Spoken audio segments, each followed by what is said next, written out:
Can you tell us a little bit about yourselves and what you do here?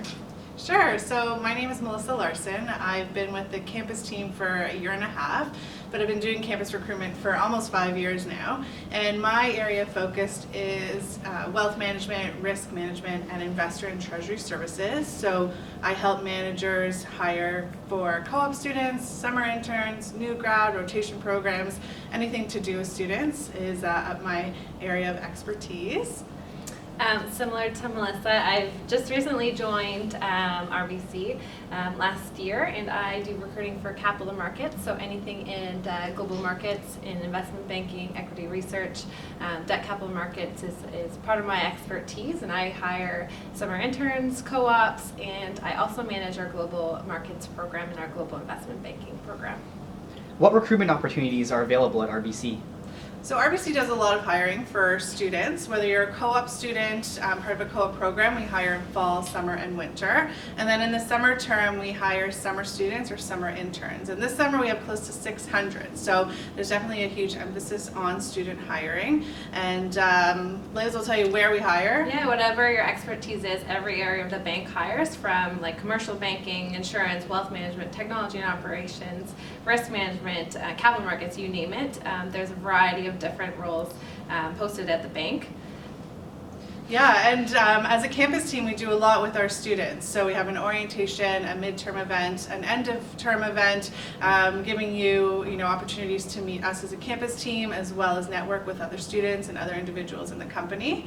And essentially, we hope that students go back to school with a new toolkit of skills, and as well new professional networks and peer networks. When you're looking for the ideal candidate at RBC, what are you guys looking for? I'd say first and foremost, teamwork and collaboration is huge, and that sounds so common sense, but it really is important. You're working with your peers as well as your hiring managers.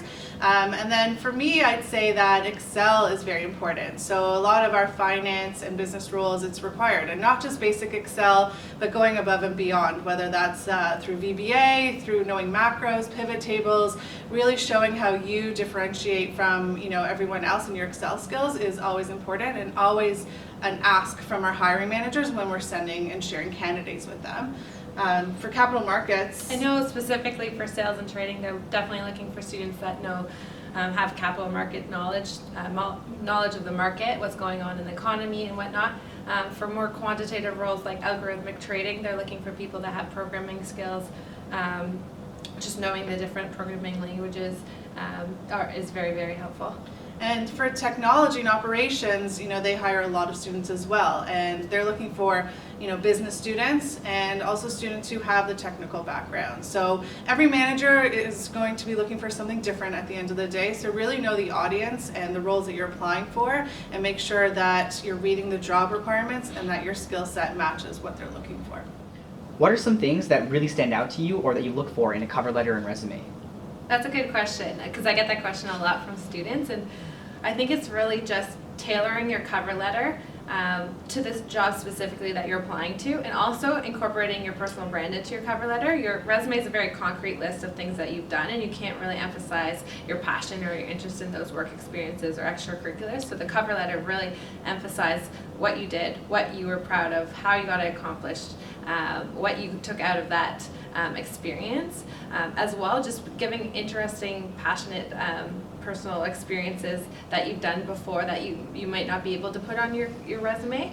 For example, I like to do triathlons and marathons, and that would be something I would incorporate into my cover letter because it's something personal about me, but it doesn't really apply to my past work experiences or extracurriculars.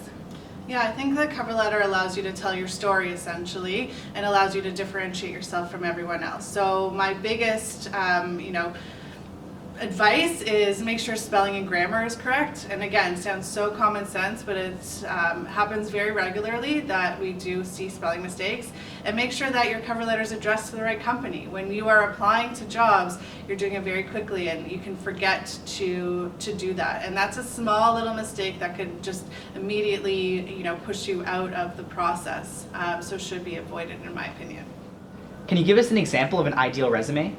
Sure. I mean, for me, format is very important. It needs to be easy to read, especially when we have so many that we're screening through. So the expectation is, my preference is a one-page resume. Some recruiters might say two.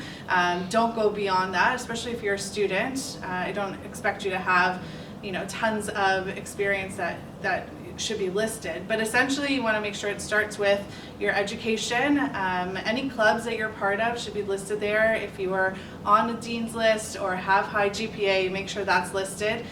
Following that should be your experience, and there should be 2 to 3 bullets for every role that you've had, and really emphasize what it is that you've done. And then, following that is interest section. And I find that a lot of students don't include this on their resume, and it really can be a good icebreaker if you make it to the interview, talking to managers about interests that they might have as well. So my ideal resume includes all of that information in one easy document. And cover letter is the same, making sure that the format is easy to read, that all the key points are on there, and there's not a lot of fluffy information. It really should be just, succinct and to the point, to make sure everything I need to know is on there. How important are marks, extracurricular experience, and networking relative to each other? Yeah, that's a great question because we get that a lot as well. I would say when we get applications, it's very case by case on, some students really excel in academics, others really excel in extracurriculars and work experience. So, we look at each student individually and see, what's their highlights on their resume. But there are some groups that are very technical and they do require the academia. And so transcripts are very, very important for those groups. For example, investment banking has a very high GPA cutoff, which you need to meet the mandatory cutoff in order to be considered for an interview. So I do believe that, academics are very, very important when you're applying for any kind of role within RBC, but definitely it's case by case.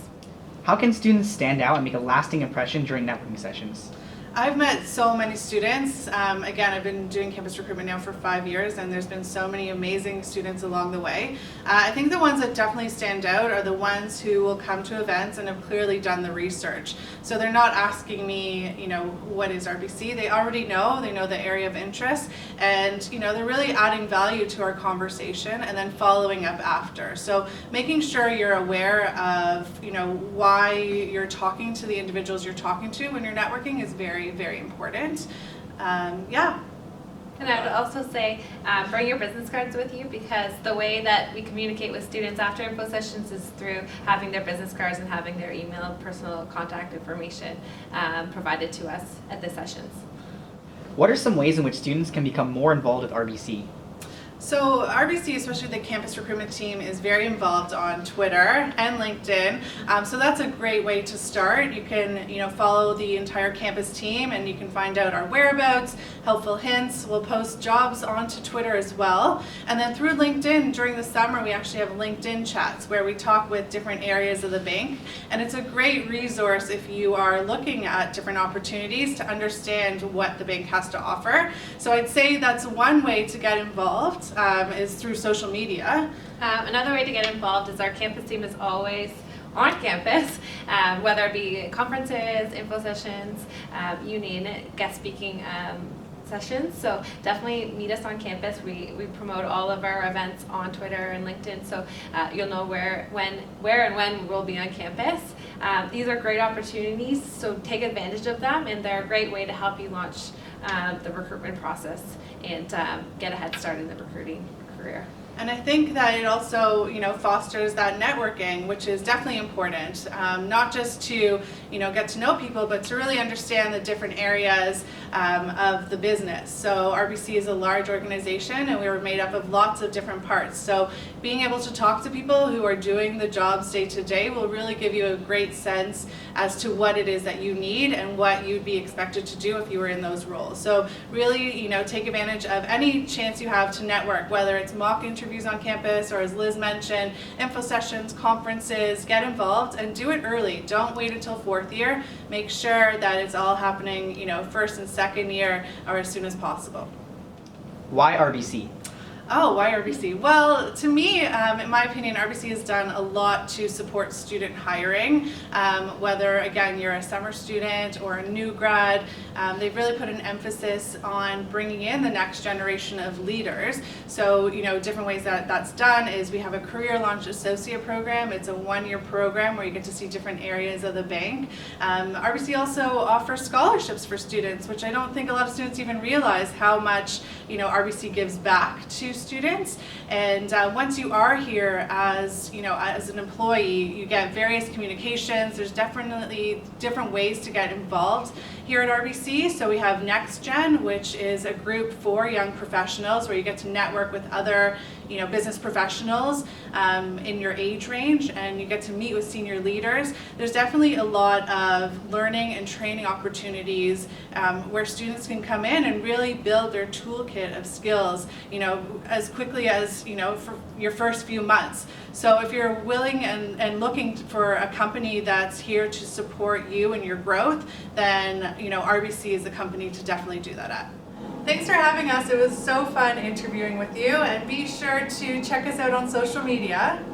Check us out on campus. We'll be on your campus this year, and don't forget to apply.